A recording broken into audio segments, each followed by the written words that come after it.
Hello and welcome to the Jacksonville History Show. I'm Emily Rutherford-Liska and I have as my guest today John F. Fannin. Welcome, John. Thank you. I think most everybody in Jacksonville calls you Buck. They do, including the judges. Including the judges, because in your real life, your professional life in Jacksonville, you are a practicing attorney. And in fact, as a practicing attorney, you, like most people, have special interest. And your special interest is, of course, history. And we're very lucky in Jacksonville that that is your special interest, because you've become quite proficient, in particular, in Jacksonville and North Florida history, and a special interest, Civil War history of this area. And I have to tell you, Buck, I was thrilled a few months ago when I picked up this journal, which is a very prestigious journal, the Florida Historical Quarterly, opened up, which I always do, eager perhaps to find an article on Jacksonville, Florida, and there was your name, published author in this very noted journal. And I want you to talk about your article today, The Jacksonville Mutiny of 1865. And just if you'll give people a little overview of that. All right. The article is really a rewrite of a master's thesis I did. I took a little break from the practice of law in 1963 and went to the University of North Florida and got a master's degree. And in the process wrote a thesis about this mutiny of 1865.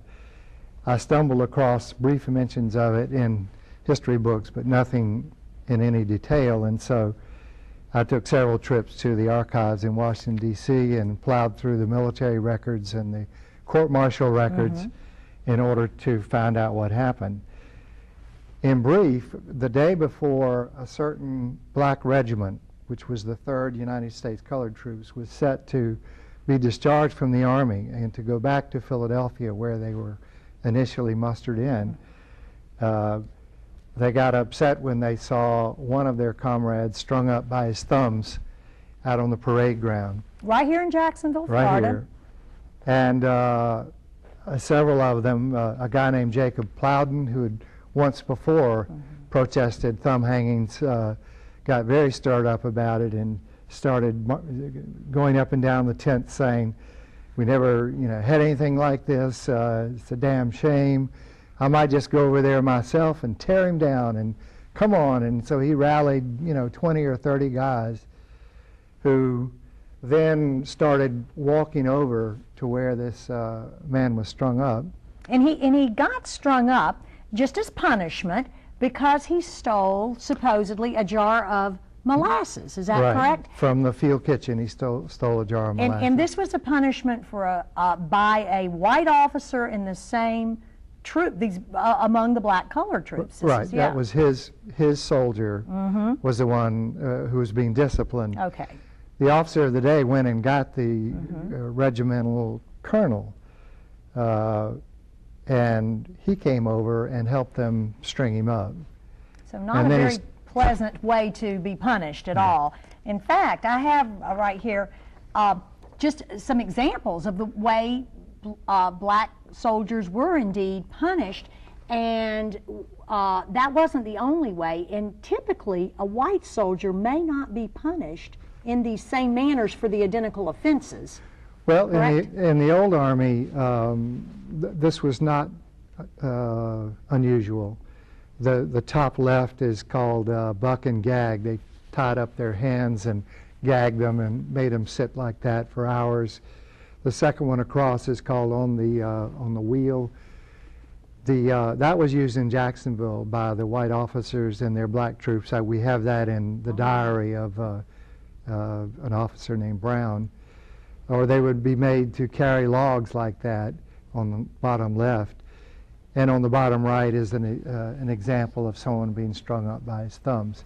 They would haul them up high enough so that their toes would barely touch the ground, and so there'd be tremendous strain on the calves, so it was very painful. You would think there would be a lifelong injury from this, but the bottom line was, for the offense, it typically was a different punishment meted out for a member of the colored troops than it might have been had it been a white soldier. But, well, and that's what Jacob Plowden said. He said, they don't do that. They do that in our regiment, but they haven't been doing that in other regiments since the practice was winding down.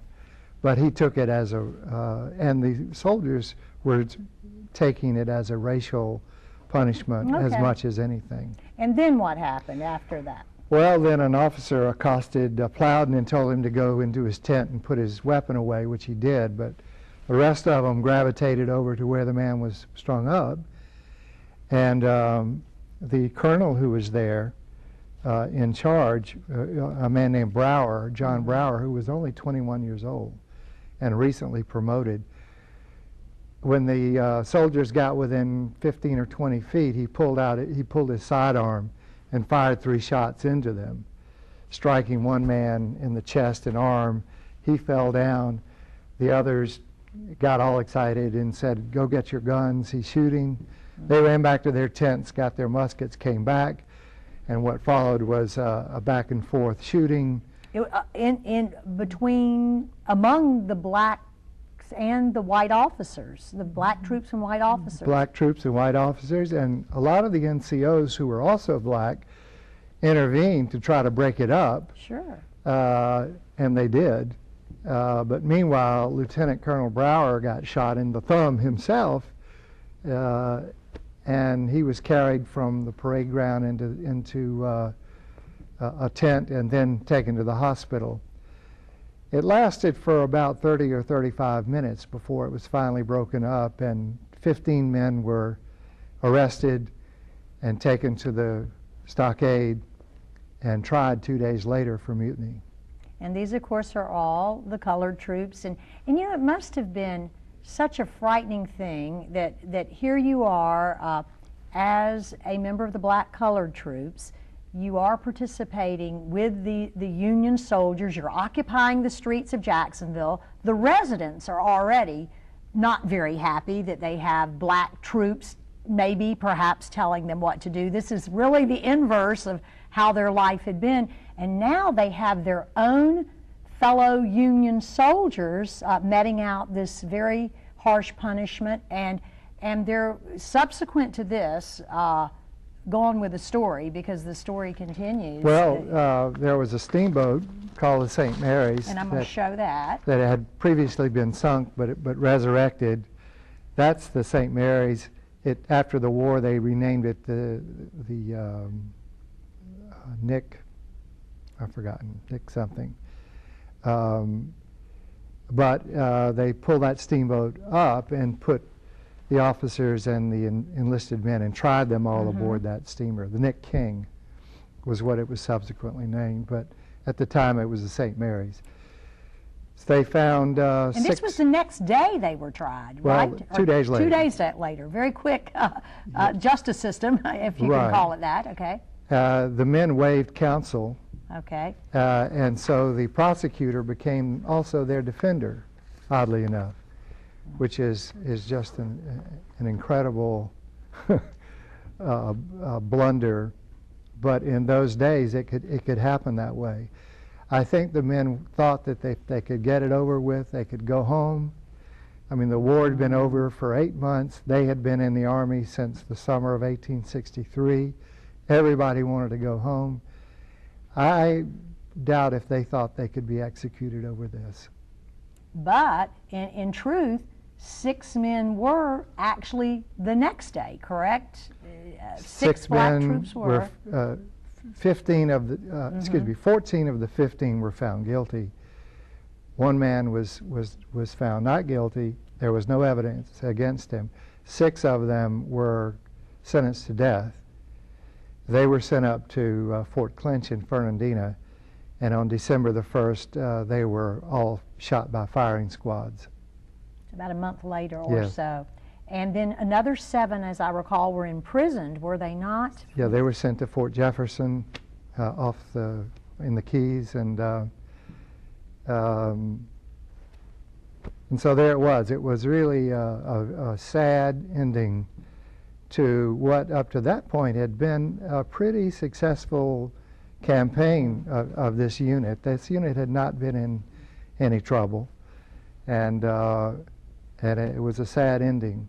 And they had fought, this unit of colored soldiers had fought heroically in, was it South Carolina prior to this time? Right. They followed up on the assault at Morris Island, South Carolina, in the August and September of 1863, and they ended up taking Battery Wagner, which is a very famous battleground of the Civil War. And they had done a good job. They had come to Jacksonville after that with the Olustee campaign. Right. Yes. They went out toward Lake City. They were on standby, and as you well know, on the first day of battle at Olustee, after about 3 or 4 hours, the Union suffered such a defeat that they fled back to Jacksonville. So this unit, the 3rd, got to kind of cover their retreat. So that was what they did. We're going to take just a few more minutes, and I want to show a photograph of Jacksonville after the war. This is Reconstruction. This would have been the time period, roughly, that these very troops would have been occupying the town, roughly. And I thought it was kind of interesting. In your article, Buck, you talked about a physician who was on at Olustee, and he was, and I don't know if it was a white physician or black. I'm going to assume a white physician because I don't know that there were black physicians there. And he was having the black troops pulled off the field more rapidly at times than the whites because he was so fearful of what would happen to a wounded black soldier versus a wounded white soldier. Apparently, if a black soldier was captured by the South, the punishment was beyond severe.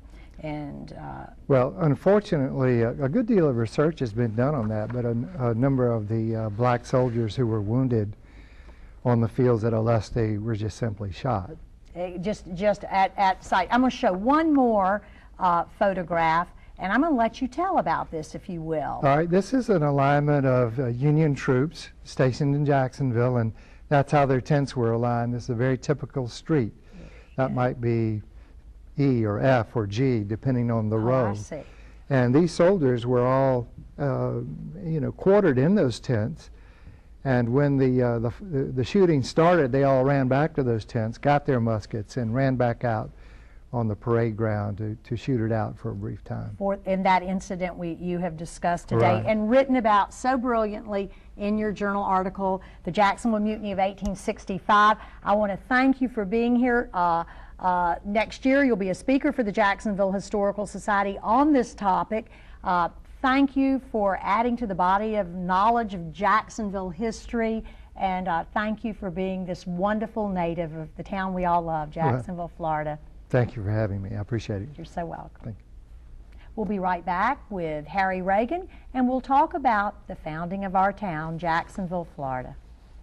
The Jacksonville Historical Society, preserving your city's history, protecting your city's treasures, advocating the restoration of Jacksonville landmarks, archiving a century of historical documents, collecting rare photographs, tens of thousands, creating the Merrill Museum House piece by piece, restoring Old St. Andrew's Church, receiving Florida Historical Society's top honors, publishing historical books, elegantly crafted, producing video histories, dramatically told, educating our citizens for decades, enlightening the generations to come, sponsoring tonight's special television presentation, and offering you the opportunity to become a part of Jacksonville history. Call 665-0064, visit jackshistory.com, and become a member of the Jacksonville Historical Society, celebrating 80 years serving our community.